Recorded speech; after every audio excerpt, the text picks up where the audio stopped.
5 June, 6 June, 7 June ইয়াত এটা কোনোদিনে নোহোৱা, অসমতে নোহোৱা এটা খেল হ'বলৈ গৈ আছে, প্ৰফেশ্যনেল বক্সিং।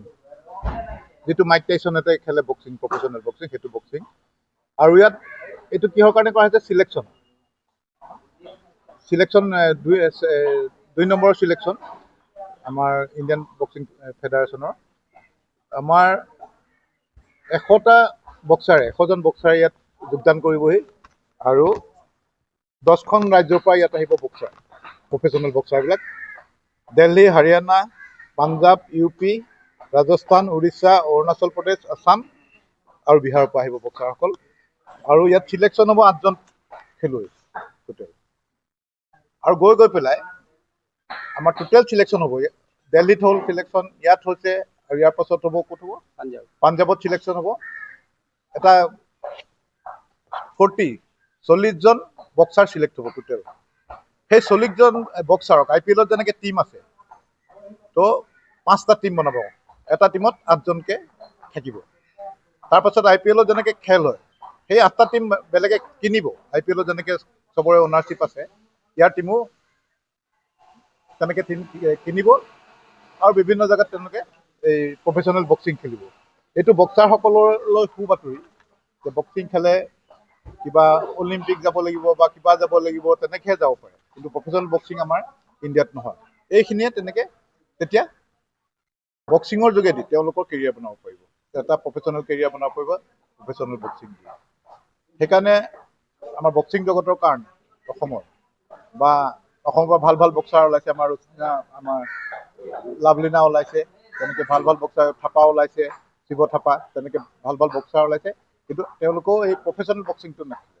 এই প্ৰফেশ্যনেল বক্সিঙত যেনেকৈ মাইক টাইছনৰ নিচিনা, আগৰ মহম্মদ আলীৰ নিচিনা বক্সাৰবিলাক আহিছিল, তেতিয়া এই বক্সিঙৰ প্ৰতি আমাৰ উঠি অহা প্ৰজন্মৰ আকৃষ্টতা বাঢ়িব, তেওঁলোক আকৃষ্ট হ'ব, খেললৈ আগবাঢ়ি আহিব। আৰু এইটোকে আমি বিচাৰোঁ। সেইকাৰণে আপোনালোক সকলো আহিব এই খেল চাবলৈ আৰু নিজৰ ল'ৰা ছোৱালীক এই বক্সিঙত দিব পাৰিব। এইটো আমাৰ ট্ৰফি হিচাপে হ'ব। ইয়াত যি চেম্পিয়ন হ'ব, সি ৰাইন' কাপ ট্ৰফি বুলি আমি খেলখন আমাৰ গোলাঘাট বক্সিং এছ'চিয়েশ্যনে পাতিছে, অসমে পাতিছে, কিন্তু ইয়াত অৰ্গেনাইজ কৰিছে গোলাঘাট বক্সিং এছ'চিয়েশ্যনে।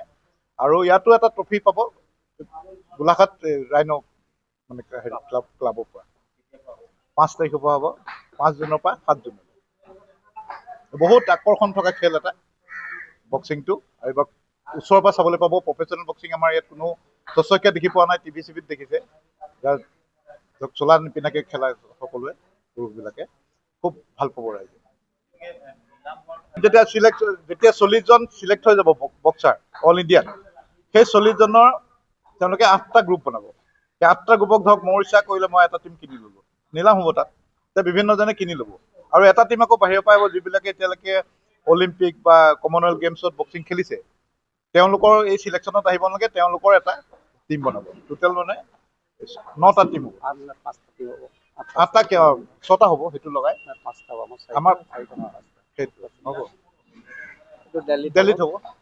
আমাৰ ফাৰ্ষ্ট ডিভিজনটো UPত হৈ গ'ল, ছেকেণ্ডটো গোলাঘাট, থাৰ্ডটো হ'ব পাঞ্জাৱত, ফ'ৰ্থটো হ'ব দিল্লীত। এইকেইটা 3টাৰ পৰা প্ৰত্যেকটো যোনটোত এতিয়া ফাৰ্ষ্টটোত 8টা চিলেকশ্যন হৈছে, ছেকেণ্ডটোত 8টা গ'ল। 8টা গ'ল মানে আমাৰ 8টা গ্ৰুপ আছে, ল'ৰাৰ 5টা, ছোৱালী 3জনী। গতিকে এই 8টা গ'ল্ড মেডেলিষ্ট ইয়াৰ পৰা চিলেকশ্যন হ'ব। নেক্সট থাৰ্ডটোত মানে 16টা গ'ল্ড আৰু চিলভাৰটো হ'ব, টোটেল 40টা হ'ব। এই 40টাত গৈ পেলাই আমি দিল্লীত এখন এটা নিলাম হ'ব। যেনেকৈ IPLত প্লেয়াৰ্ছবিলাক নিলাম হয়, ঠিক তেনেধৰণে নিলাম হ'ব। আৰু প্ৰত্যেকে কিনিব, ধৰক কাৰোবাক 2 লাখ, 5 লাখ, 10 লাখ এনেকৈ নাপায়। ধৰক এটা খেলাই যদি এখন খেলত 4-5 লাখকৈ পায়, তেতিয়া বক্সাৰসকল বহুত আগবাঢ়ি আহিবলৈ খেলিবলৈ আগবাঢ়ি আহিব বক্সিংটো। গতিকে মেইন উদ্দেশ্যটো আমি তেওঁলোকক আগবঢ়াই ল'ম। ভাৰতবৰ্ষত প্ৰথম অসমত ৰাইজে প্ৰথমবাৰৰ কাৰণে এনেকুৱা খেল দেখিবলৈ পাব। আৰু মই গোলাঘাট বক্সিং এছ'চিয়েশ্যনক ধন্যবাদ দিছোঁ যে তেওঁলোকে ইমান ডাঙৰ খেল এটা আনিছে গোলাঘাটলৈ। সেইকাৰণে সকলো ৰাইজৰ সহায় সহযোগিতা কামনা কৰিছোঁ। স্পেচিয়েলি আমি এই প্ৰতিযোগিতাখনত অৰ্গেনাইজিং প্ৰেচিডেণ্ট হিচাপে আমি MLA মৃণাল শইকীয়া ডাঙৰীয়াক আমি পাতি পেলাই লৈছোঁ মানে আমি আনিছোঁ এইটো কাৰণে, গোলাঘাট বক্সিং এছ'চিয়েশ্যনটো অতীতত আছিল আমোলাপট্টি ক্লাবত, চবেই জানে।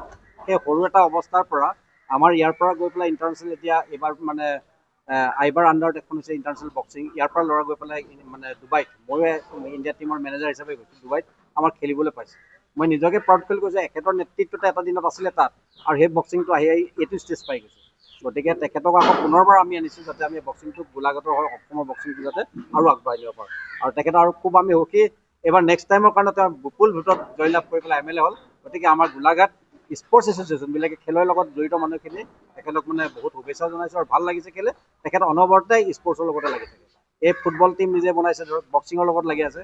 গতিকে এনেকুৱা এজন MLA ক লগত পাই আমি স্পৰ্টছটো ডেভেলপ কৰিবলৈ আৰু আগবাঢ়ি যাব পাৰিম বুলি আমি আশা কৰিছোঁ।